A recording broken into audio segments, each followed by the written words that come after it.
You know, it's always special when women come together. And when they come together, not to compete but to collaborate, it's even more effervescent. Being here around people who I look up to has been incredible, because these are people that you aspire to be, and you see how they take their time out to come and nurture you.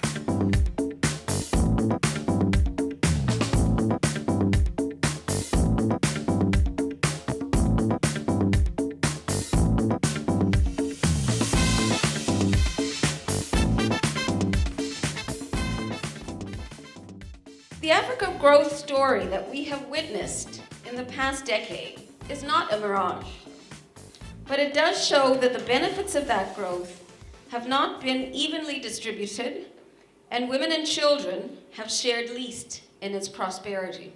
As the Graça Machel Trust, we have chosen to focus our energies on massively accelerating women's economic advancement, which is one of the areas where the least progress has been made in empowering women since the liberation of many of our countries. Our theory of change is driven by our belief that strong voices of African women are needed to change the economic and development trajectory of this continent. That is why we believe in networks and why our sector approach is somewhat unique. Our second belief as the Trust is that women's economic contributions are underestimated, undervalued, and underutilized. Our final belief is that scale and consolidation are needed to end the prevailing fragmentation among initiatives and organizations working to improve the lives of women and children. So from the outset for us, Women Advancing Africa needs to be action-oriented. It needs to be results-driven and impactful. But it also needs to be sustainable and to grow from strength to strength while maintaining a sharp focus on women's economic progress.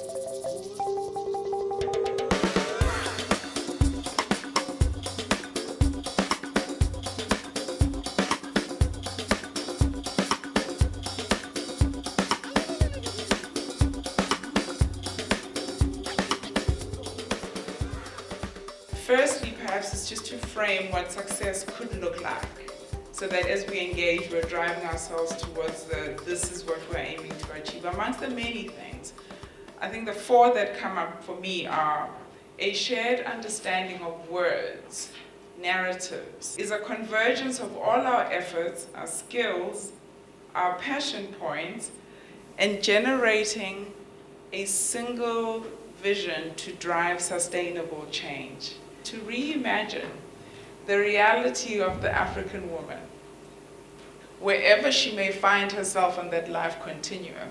What is the priority? Is it implementable?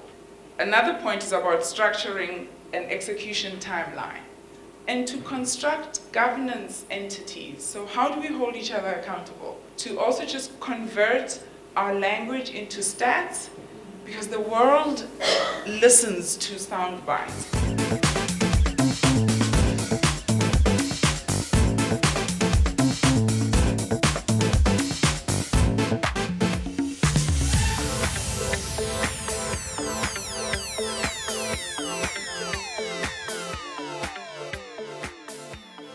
Women have to accept the fact that They're not just representing themselves. When you get into a position, it's a platform for you to make a change for other women. When you bring a child to school, how do we start to create a gender awareness for the girl child? And how do we start to create a gender sensitivity for the boy child? Interestingly, we started off with a conversation about women having what we found was soft power. We asked, well, what's hard power? Actually, what kind of power are we talking about? A lot about the story of women is their disempowerment. And so we grow up socially already having heard the narrative of disempowerment. So that even if you're brought up personally in an empowered environment, you expect to attend some level or to engage some level of disempowering. So we're already coming out from a defensive position. Our view was that we are not going there cap in hand. What we are saying to them is, look, Joe, there's a great big market here. You are just not getting it. And so we will help you understand our needs. And therefore, we think that is much more sustainable than us asking for help.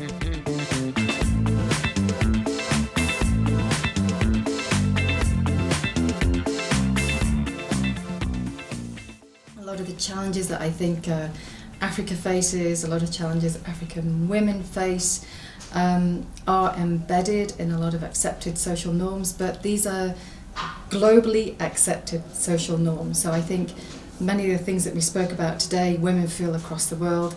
I think women in Africa feel them more intensely.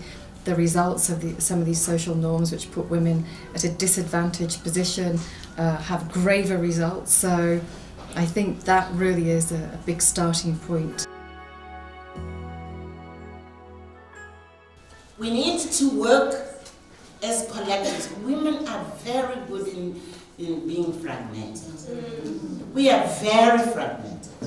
We have brilliant people, but when it comes to working together, it's like the more you go up there, the more you want to shine alone. So we need to find a way here of bringing back that very, very, very African way of being.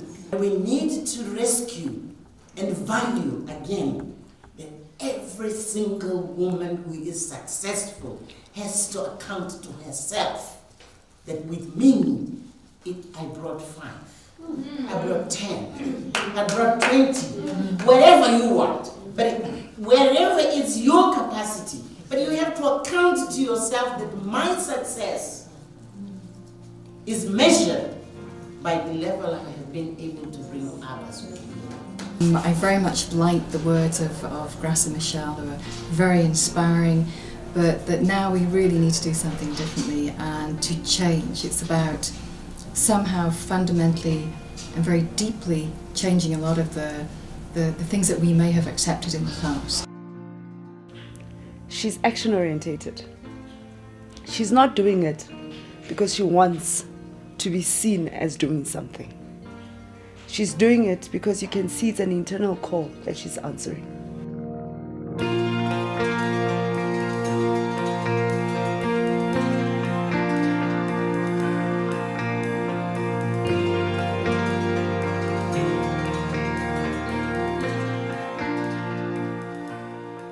Listening to other people's stories, I think I had the opportunity to locate myself. And how that has impacted me is to go through a reflection process around where I started, where I am, and where I need to be or where I want to get to, and how to do it. You, if that's the one, then baby you should know it. Dream a dream, don't ever let go of it. Destiny is hidden in your choices. I have to give credit to the organizers because I think the focus areas you've pointed out or you've identified are just hit the nail on the head. Women feel a certain insecurity when we're working with men, so we have to outshine them. I don't disguise what I do. I have to do it better than them, 10 times better. So I projected an image that you were proud to be a Nigerian. You're projecting an image. 1 is integrity, 2 is hard work, 3 is credibility, creativity. of wealth? Because the truth of the matter, we need each other. We need each other.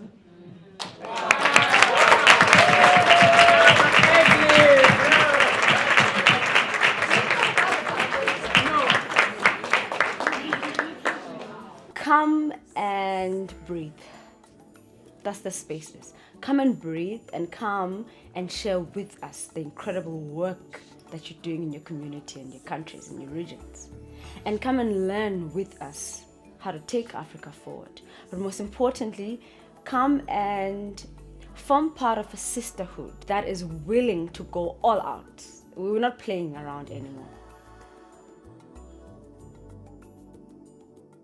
All of you have enriched my life immeasurably, and it never would have happened if it wasn't for Mama Michelle.